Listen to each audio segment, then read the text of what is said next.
प्यारे बच्चों, आज हम आपके दरमियान लेकर हाजिर हुए हैं क्लास 11 का चैप्टर नंबर 14 का सब्जेक्टिव क्वेश्चन और उसका आंसर। माकबल वाले सबक के अंदर हमने पढ़ा था नज़ीर अकबर आबादी साहब के बारे में। फिर उसके बाद उनका लिखा हुआ आटा दाल जो है, जो नज़म उन्होंने जो लिखा था, उसको हमने माकबल वाले सबक में पढ़ा था। तो आज उसी चैप्टर का यानी चैप्टर नंबर 14 का सब्जेक्टिव क्वेश्चन और उसका आंसर हम आपके दरमियान लेकर हाजिर हुए हैं। तो चलिए बिला ताखीर देख लेते हैं, शुरू कर लेते हैं। शुरू करने से पहले आपसे एक छोटा सा दरख्वास्त है कि शुरू से आखिर तक आप इस सबक में जुड़े रहिए। तो चलिए देखते हैं, शुरू करते हैं। सवाल नंबर 1 कहता है कि नज़ीर अकबर आबादी का पूरा नाम लिखिए। आप अपनी किताब के अंदर देखेंगे, उसके अंदर ये सवाल होगा कि नज़ीर अकबर आबादी का पूरा नाम लिखिए। तो उसके जवाब में जिक्र किया शेख वली मोहम्मद उर्फ नज़ीर अकबर आबादी था। यानी नज़ीर अकबर आबादी का पूरा नाम जो था ना, शेख वली मोहम्मद उर्फ नज़ीर अकबर आबादी इनका नाम था। समझ रहे हैं।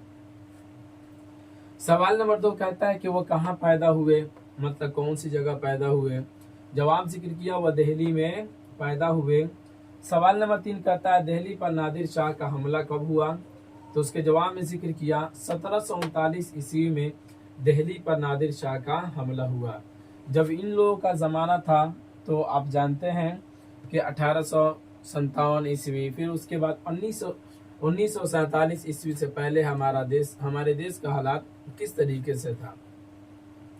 जब भी देखा जाए तो कभी किसी का हमला होता, कभी किसी का हमला होता, कभी कहीं जंग छिड़ जाती, तो कभी कहीं किसी मसले पर जंग छिड़ जाता, ठीक है ना। तो फिर उसके बाद प्रॉपर तौर से 1947 के बाद 1947 ईस्वी में हमारा देश आज़ाद होता है। फिर उसके बाद यहाँ के जो बाशिंदे हैं थोड़ा चैन की नींद सोते हैं। समझ रहे हैं। तो नादिर शाह का हमला जो है 1739 ईस्वी के अंदर दिल्ली पर हुआ था। सवाल नंबर 4 कहता है कि नज़ीर अकबर आबादी का सन पैदाइश बताइए, मतलब ये किस सन में पैदा हुए थे। तो उसके जवाब में जिक्र किया नज़ीर अकबर आबादी का सन पैदाइश 1735 ईस्वी है। कब है? 1735 ईस्वी है। यानी कि गोया के इनके 4 साल के बाद दिल्ली पर नादिर शाह का हमला हुआ, इनके पैदा होने के 4 साल के बाद। सवाल नंबर 5 करता है उर्दू के अलावा नज़ीर किन 2 ज़बानों से वाकिफ थे। तो उसके जवाब में जिक्र किया बिरज और पंजाबी भाषा से वाकिफ थे। बिरज भाषा ये है और पंजाबी भाषा से। ये उर्दू के अलावा नज़ीर आबादी साहब जो थे इन दोनों भाषाओं को भी जानते थे, इसके ऊपर भी महारत रखते थे। समझ गए। चलिए अब आगे देखते देते हैं। अगला सवाल ये है, सवाल नंबर 6 कहता है कि नज़ीर के उस शागिर्द का नाम बताइए जिसने उनके कलाम को अपने पास महफूज कर रखा था। तो उसके जवाब में जिक्र किया लाला बिलास खितरी के लड़के उनके कलाम को अपने पास महफूज कर रखे थे। उनके खितरी के लड़के उनके कलाम को अपने पास महफूज कर रखा था। तो यानी कहने का मतलब ये कहा कि नज़ीर अकबर आबादी साहब के शागिर्द का नाम बताइए। तो इनके शागिर्द जो थे लाला बिलास खितरी के लड़के थे। समझ रहे। तो ये इनके शागिर्द थे, ये इनके लड़के नज़ीर अकबर आबादी साहब के शागिर्द थे। तो इन लोगों ने, नज़ीर अकबर आबादी के शागिर्दों ने अपने उस्ताद का कलाम यानी कि नज़ीर अकबर आबादी का कलाम अपने पास इकट्ठा कर रखा था। समझ रहे हैं। तो उसी को यहाँ पे कहा लाला बिलास खितरी के लड़के उनके कलाम को अपने पास महफूज कर रखे थे।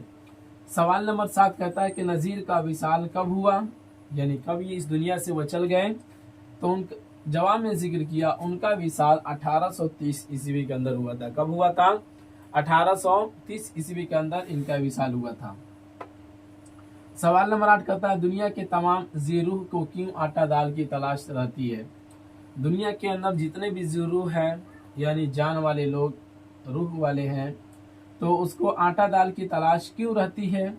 तो उसके जवाब में जिक्र किया जिंदा रहने के लिए ग़ज़ा की ज़रूरत तमाम ज़ीरूह को होती है। अब जाहिर सी बात है कि ज़िंदा रहना है, पेट की भूख को अगर मिटाना है तो फिर आटा दाल की तो ज़रूरत पड़ेगी ही पड़ेगी, ग़ज़ा की ज़रूरत पड़ेगी। इसीलिए तमाम ज़ीरूह को आटा दाल की हमेशा क्या रहती है? तलाश रहती है। आप देखते हैं कि जब इंसान बाशूर हो जाता है कुछ बड़ा हो जाता है, खास तौर से लड़के के अंदर ये चीजें होती है कि जैसे वो बड़ा हुआ फिर उसके ऊपर हजारों जिम्मेदारियां आ जाती है, समझ रहे ना। तो फिर उसी जिम्मेदारी को निभाने के लिए दर बदर इधर उधर इस दर से उस दर वो क्या करते रहता है, भटकते रहता है। और आटा दाल के ऊपर आपने चैप्टर के अंदर भी नज़म को पढ़ा, उसके अंदर भी हम बहुत तफसील से और बहुत वजाहत से हम समझा दिए थे आटा दाल को। ठीक, चलिए आगे देखते हैं। सवाल नंबर 9 में कहते हैं नज़ीर अकबर आबादी का मज़ार किस शहर में है। जवाब जिक्र किया, नज़ीर अकबर आबादी का मज़ार ताजगंज आगरा में है। कहाँ है? ताजगंज आगरा के अंदर इनका मज़ार है। यहीं पे इनको दफन कफन हो गया और यहीं पे इनको दफना दिया गया। ठीक, तो उनका मज़ार जो है वो कहाँ है? आगरा के अंदर है। तो यहाँ पे सबक नंबर 14 का ये पूरा सब्जेक्टिव क्वेश्चन और उसका आंसर मुकम्मल होता है। उम्मीद करते हैं कि आपको समझ में आया होगा। अगर आपको समझ में आता है तो एक प्यारा सा कमेंट जरूर कीजिएगा और उन बच्चों तक शेयर कर दीजिए जिन्हें पता नहीं है कि इस चैनल के माध्यम से क्लास 9 से लेकर क्लास 12 तक की उर्दू की तैयारी हो रही है 2026 में होने वाली एग्जाम की, समझ रहे ना, उनको ये बातें मालूम हो जाए तो उन तक आप इस वीडियो को शेयर कर दीजिए। चूंकि और अब ये है कि ये अक्टूबर के आज कितनी 10 तारीख हो गई, ठीक है ना, यानी कि कल जो वीडियो अपलोड होगा ये 10 तारीख को ये वीडियो बनाया जा रहा है। तो आज 10 तारीख हो गई, अब तक तकरीबन करीब ये भी इसके अंदर भी बहुत कम चैप्टर रह गए हैं और बाकी जितनी भी किताबें 9 से लेकर 12 तक उसके अंदर बहुत कम ही सबक रह गया है। मेरे ख्याल से ऐसा लगता है कि इस माह के अंदर पूरे के पूरे चैप्टर भी क्लोज हो जाएंगे और फिर उसके बाद कुछ चैप्टर्स ऑब्जेक्टिव और कवायद वगैरह के सबक भी आपको मिल जाएगा, समझिए ना। चलिए, ये बातें थी जो हमने आप तक पहुंचा दी। अब आपकी जिम्मेदारी है, अब आप अपनी जिम्मेदारी निभाते हैं ये नहीं निभाते वो आपके ऊपर डिपेंड करता है। चलिए फिर अब हम मिलेंगे अगले वाले सबक में। खुदा हाफिज।